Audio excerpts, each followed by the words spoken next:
The legendary silk-pleated garment that Bohemians so adored was breathtakingly lovely. Italian engineer and inventor Mariano Fortuny developed silk pleating in 1909. He spent several years perfecting this technique, and the level of artistry he attained made everyone want to acquire this clothing. Famous personalities like Sarah Bernhardt, Alla Nazimova, and Isadora Duncan lined up for these gowns, among others.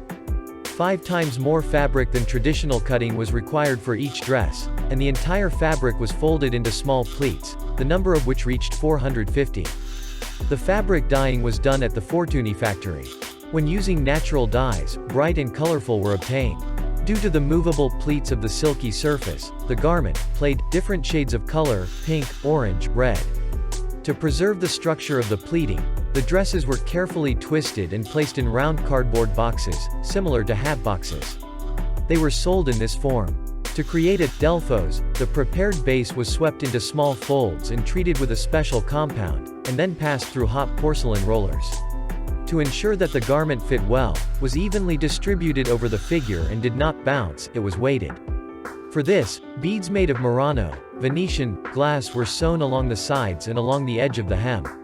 To avoid damaging the pleating, Delfos dresses were not washed, but cleaned and restored in the Fortuny workshop. Delfos dresses were produced from 1907 to 1949, until the designer's death. Unfortunately, Fortuny's pleating technique's secret went with its creator. Today, no one can replicate this technique. In the 1980s, the first replicas began to be created. The technique of pleating and the design of Leicester dresses are the closest to Fortuny. They are often. Fortuny's Delphic dresses became the object of museums and collectors hunting, and now, after more than half a century and with proper storage, in a rolled-up form, they do not lose their pleats. The main heroine of the movie, In Love, Natalia Vodianova, constantly wore vintage, Delfos, dresses of various colors: berry red, dark yellow, pale blue, and blue.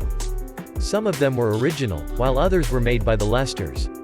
In the final episode of Downton Abbey, several vintage Fortuny dresses were also featured, including the peplos, a pleated blouse with a skirt. Today, Delfos dresses are collector's items and are worth a lot of money. They often appear at auctions and are sold in antique markets. Recreating a Delfos dress today can also be very expensive and demanding in terms of craftsmanship.